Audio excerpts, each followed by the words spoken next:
Hi, this is Melanie Willis with the Homeschool Show, and we are still on our summer break, and so we are watching a repeat episode today of an episode we had last year where Amanda sits down and speaks with Nikki Cooper, our special needs coordinator here at NCHE, and she gives lots of tips and advice on how to homeschool your special needs child without feeling overwhelmed and like you can't do this, because you can absolutely do this. And she will also give information on how to contact Nikki if you need to reach out and get some advice from her. Later in the episode, I sit down and speak with Katherine Marker from the North Carolina Educational Assistance Authority. That's a mouthful. And she talks about who qualifies for the ESA Plus Scholarship.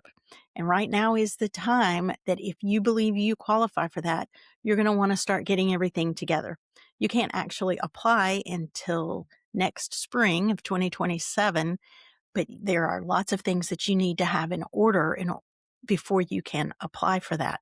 So you'll want to go ahead and look at everything that she says and follow the links to see what all you need to apply for that scholarship. And I hope that you're having a great summer. And until next time, keep homeschooling with confidence and joy. I am here with Nikki Cooper, who is the Special Needs Support Coordinator. She's a part of our Homeschool Helps team. We help special populations of homeschoolers to do so with confidence and joy. And I have been so looking forward to this interview. It's going to be a blast. So, hey, Nikki, and would you introduce yourself and just tell us a little bit about you and your family for our audience? Yeah, thanks for having me, Amanda. My name's Nikki Cooper. I joined NCHE in this role, in April. So it's only been a few months. My family and I come from a background of education. Between my husband and I, there's 5 degrees related to learning and helping others. But with that, we found that the classroom just wasn't the best place for our own kids, and that moved us to the homeschooling world. Now, given all of my background with helping students in the classroom, as well as helping community families meet the needs of their special learners, I have Yeah. really just had a pull at my heart to be able to serve beyond my triangle area. So when Amanda put out the call for, is there anyone that has background in this or interest, it was like, yes, me. We have 3 kids. We live just outside of Raleigh in a town called Wake Forest. We used to say it's small, but it's getting much larger. We have 3 kids, ages 10, 9, and 4. We are homeschooling all 3 of them. And I can say that we, in our own house, work with special needs students. So I have a personal connection to this. I also want to be able to help others that are struggling at home. And I want them to feel empowered and loved and know that they are doing the best for their kid. And we'll talk more about that in a minute. That's awesome. So, what would you say is the most common Hmm. question or concern that you get? Yeah, so there's a couple of buckets related to that. One main one that comes in a lot is we are looking to transition out of a public school environment, or we have an IEP, and what happens with that when we come into the homeschool world? What does that look like? Related to the IEP question, there are families that find out about an IEP or what that they've heard it, and they've always been homeschooled. So they want direction on how can we go about acquiring that at home. So the IEP bucket is pretty full. There also come questions related to, do you have recommendations for specific curriculums or specific tests that we can use to get information to help determine curriculums for homeschooling? I think those would be the 2 biggest in finding what can meet the needs of my learner or learners at home. And if I'm going to go the IEP route, what does that look like in homeschool, or how do I start that process? Those would be the biggest 2. Yeah, for sure. Um, and would you agree that the special needs, struggling learner community in homeschooling is, if not the fastest growing, one of the fastest growing populations? Hands down. Absolutely hands down. A lot of students that are transitioning to homeschool post COVID, right? Everybody had to do it for a little bit. We all like dipped our toes in the bucket, but post COVID, a lot of people that are moving into this realm are looking to serve their learners in a way that is more meaningful. And so there is a huge, we'll say, wave or surge of energy moving towards this because every Yeah. student doesn't learn the same way. And so to be able to provide what they need in an environment where they're comfortable to be themselves and Mhm. not having to sit and be focused for so long in a day when it can all be accomplished in much less time. It's definitely one of the fastest growing populations. I would argue it is the fastest growing, but we'll say it's up there to Yeah. meet the needs of the learners. The Yeah. problem there becomes while people are moving to homeschool, the parents get very overwhelmed. There's this almost undue stress or expectation that now I have to be a teacher and I wasn't trained for that. And so one of the biggest messages I'm pushing to most parents that reach out is the fact that God gave you your son or daughter for a reason. You are already the best teacher, fully equipped to give them everything they need, and there is no teaching license required. You have what you need. Sometimes we need a little guidance on, strategies to help or curriculums that match, but you are fully prepared and equipped to do that. So, yes, it is definitely one of the biggest waves. I just want it Yeah. to be a wave that sticks or lands and doesn't retreat. I don't want parents to feel isolated. Mhm. Yeah, for sure. And I hear that a lot too. It seems like to me, maybe this is just me, but I've been around the homeschool community a long time. It seems like the resources and groups for those special learners maybe has not caught up to the wave. Would you agree with that? I would agree. I consider myself to be in one of the more populated areas of the state, right? Everyone hears and knows of the triangle. And while there are many even in this area, there are still some needs that just aren't being met or covered. While that the co-ops in those groups, they become pushed for this you need to socialize your kid situation. We can get to Mhm. that later, but this push that you need to join a group such as that may not always fit those needs. And call to action for those that are interested in starting groups to help support families. It's definitely an area that I think the state as a whole could grow to better empower and serve our special needs learners for sure. Yeah. I've kind of had that particular need on my heart for a while because I do hear that, "Oh, we have a special needs kid. They want friends. We need people, but where do we go? Because maybe a traditional co op or whatever might not be the best fit. So Yeah.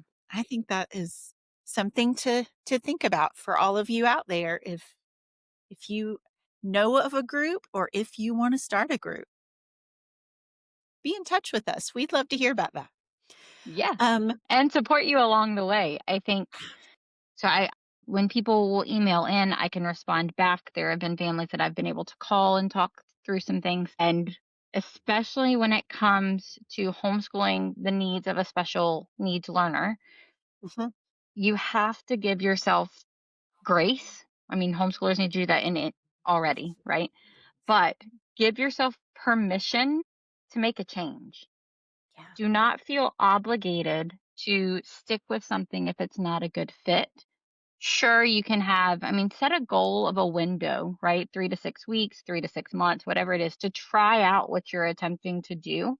But if Mhm. it doesn't fit the needs of your family as an entire family unit and the needs of your learner, it's completely fine to pivot. That's Give right. yourself permission to do that. Don't feel like there's this expectation to stay in something that's not serving all of you, right? This needs to be where we preserve connection. I say it all the time, connection over curriculum or connection over Oh, socialization. So hold fast to that and give yourself permission to know it's okay to change. Change is where some of the best growth happens. that is phenomenal. I am going to remember that. It's going to stick in my head. That's so good. If you were to speak to just in general the families out there that are watching and listening to this, maybe they're thinking about homeschooling their special needs learner, or maybe they have already started. What else would you tell them? What would be your best advice? Number one, you are the best teacher for your learner. Hands down, no questions asked, no degree, certificate, training, none of it is needed. You are fully equipped to meet the needs of your learner because you know them best. So have faith in yourself, give yourself some grace. Number one, you're the best teacher there is. Period. Full stop. Number two, sort of what we just said, be willing to pivot when needed because you're in it for the long haul. Okay. When you make this decision, you are looking to do what meets the needs of your learner and your family. And it's going to take time to find your groove. So be patient with yourself, give yourself grace, do the same for your kids. Let's be honest. I think reminding us that we are not alone, it would be the third one, even though it can feel extremely isolating. Um, I said we have 5 education degrees between my husband and I, and the first year of homeschooling was hard, mainly because we felt like we were alone and we thought we're the only ones struggling with this type of meltdown or this type of avoidance or that, like it can Yeah. feel Yeah. so isolating. So, Mhm. number 3, when you start to feel isolated, that's when you need to seek out connection. That's when you can Mm. come to NCHE. If you're not already a member, please join. Come to NCHE. We've got different groups on Facebook that can help connect. We have a special needs one as well. Reach out to me. Get in touch with someone, a friend, a family member, someone from church. But get yourself connected so that you can hear that you are not alone. Now, Mhm. I have one more So before I good. get there. There is the likelihood that you do have a specific situation that may not be able to you may not be able to find a connection that replicates exactly what's going on, but you will Yeah. always be able to find someone that can listen. And Mm. listening and processing is half the battle. Okay. We met some families at Thrive this past spring that, Mhm. in my mind, I thought, I know everything there is to know that could be out there. Not that I'm an expert, but I've at least heard of it. And sitting in a room with approximately 25 people, there were 2 new special needs situations that I had never considered or heard of. And so to remind ourselves that, yes, we are struggling and everyone's hard might be different, but you don't have to struggle alone, right? So that number 3 would be get connected. I have one more. Number 4 is that connection over curriculum. So loving your family, doing things together. There is so much organic learning that can happen that you don't need to force curriculum or force things if it's not going to be helpful for you or for your family. There's this level of expectation that we have to get it right or we have a certain timeline or whatever that might be. So I think those would be the big ones. That is so well said and so amazing. And now you all know why I am so blessed and we are so blessed to have Nikki. She's so awesome. All right. Last but not least, if someone wants to get in touch with you, if they have a question or whatever, how can they do that? Yeah, so the easiest way is to email specialneeds@nche.com. We are checking email regularly. It might take a day or two to get back to you, but you're not alone. I will get back. Some people ask for specific resources, and that might take a little more time to gather, but we want to be able to serve and empower you and help you feel connected. So specialneeds@nche.com, and you'll get me. Amazing. I love that so much. And thank you for taking time out of your busy day to share with me and share with our audience. Thank you so much. It's an honor to serve. I just love Nikki. And I love that she is so passionate about encouraging and equipping families that are dealing with any kind of special needs. Absolutely. I think that people like Nikki can show us that we are equipped and that we still are the best people to take care of our children. And she's very inspiring. She's super sweet. Absolutely. And you can, everybody, we have a page on our website dedicated just to special needs homeschooling. It has information, some frequently asked questions, a list of resources, and how you can get in touch with Nikki to get that special support that you may need. So you just need to go to nche.com/helps/special needs, and you'll find it there. We'll also link it in the show notes.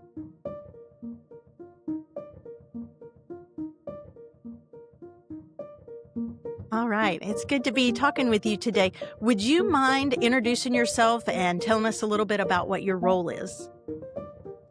Sure. I'm Katherine Marker, and I'm the director of the K-12 scholarship programs at our state agency.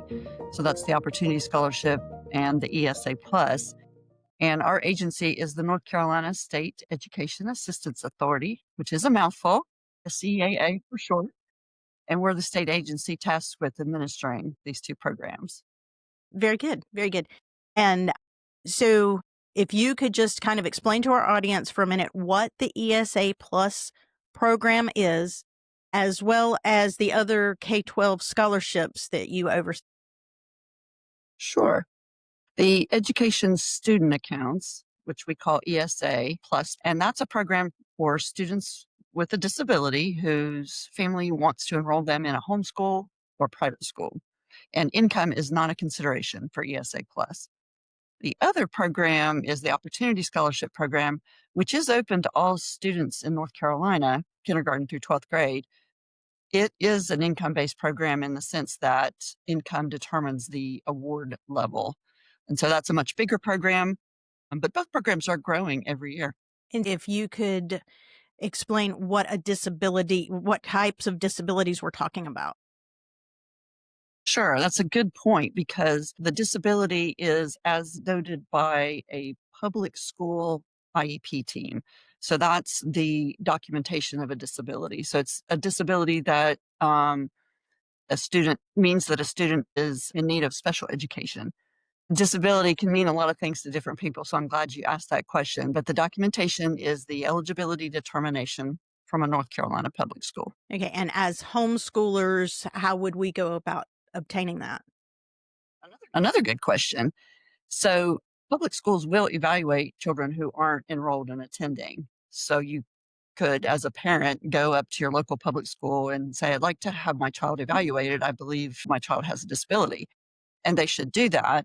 It's a complicated process. And if the child's not enrolled, I could see where a parent would be hesitant just because it's sort of opaque. And there is an organization that helps parents in public school or not work with that process. It's the Exceptional Children's Assistance Center, ECAC. And they're a North Carolina nonprofit and have a number of parent liaisons who work with other parents to advise about the public school process. And that's absolutely who I would call if I were a homeschool parent and wanted to pursue, a review, an evaluation, they call it. Very good. And as for your audience right now, we will include links to these in the show notes below so that you can easily access those. And so then how do homeschool families access the program and what does that process look like?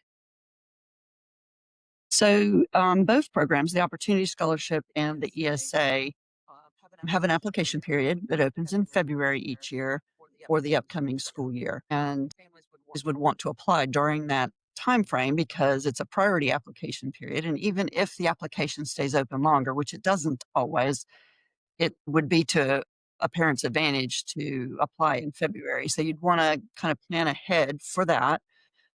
A family chooses a school. If it's homeschool, they say, I'm choosing homeschool. And then if eligible, and then awarded, a homeschool family would access ESA Plus funds for curriculum, for tutoring, for therapies, books, technology. So there are a number of things that would be expenses related to educating a child with a disability or simply educating a child. Like the technology doesn't always have to be assistive technology. It could be a computer. So some of the things that parents would purchase or pay for are very targeted to therapeutic, therapies or products, but other things are more mainstream, like a laptop. Very good. And lastly, is there anything else that you feel like homeschoolers need to know in reference to what you do? If I were a homeschool parent now and I were thinking about this, if my child had not already been evaluated by a public school, which it would be understandable if the child's been in a homeschool, then I would start now, spring, and think about the public school, the process, because it can be unpredictable, time consuming, and it can be frustrating to parents when it's January and they're thinking, oh, I'm going to apply for this program in February. The timing would not allow for that evaluation to occur. So timing is good now. A parent could make their plans, start the first of fall, working with the public school, have the document, and then be ready to apply in February. So it is a program for students with disabilities. So if your child doesn't have a disability, the ESA Plus wouldn't suit. And so, and back to what we had said before is reference to going to the public school to get that IEP paper. That is the only way. There's no doctor's notes or anything like that. Right. That's right. It's the only route. And if you're familiar with some of the public school special education processes, a couple things. One, a 504 plan, which is another tool that schools will use with children with disabilities, that does not qualify a student for the program. It has to be through the IEP process, but it doesn't have to be the full IEP, which is a plan and a way for the schools to map out how they're going to treat a student with a disability. The program doesn't require that.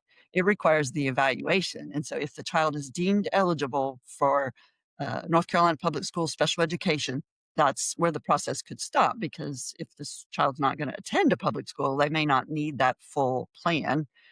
And so it's called an eligibility determination. And actually on our website, there is a screenshot of how that document typically looks. And there's a description, kind of a bullet list of what it contains. So because even if your child has been evaluated, you may have a stack of paperwork and it could be confusing, but the program wants that eligibility determination. Well, and it's worth noting here that also when you have that IEP, it can follow your child into college, the community college or wherever. And so if you do have a disability, it's really good to have that on hand because it does help to continue down the road. Right. Absolutely. Absolutely. Well, thank you very, very much for your time today. All right. Thank you so much.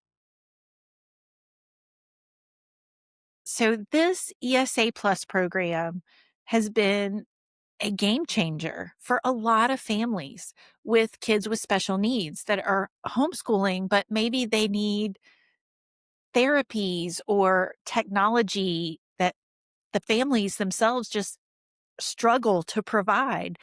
And so being able to apply for this program I have talked to a number of families that have been so helped by that. So I really appreciated Katherine sitting down with you and telling you about that. I also want to encourage everybody out there, and we'll link this in the show notes also, to just visit the ECAC, Exceptional Children's Assistance Center. Their website has tons of resources. They are doing webinars and sending out just different helpful newsletters and things all the time. It's a wonderful resource as well. As always, please help us out by liking, sharing, subscribing. Send us your comments, your questions, your suggestions to thehomeschoolshow@nche.com. And until next time, keep homeschooling with confidence and joy. Bye-bye.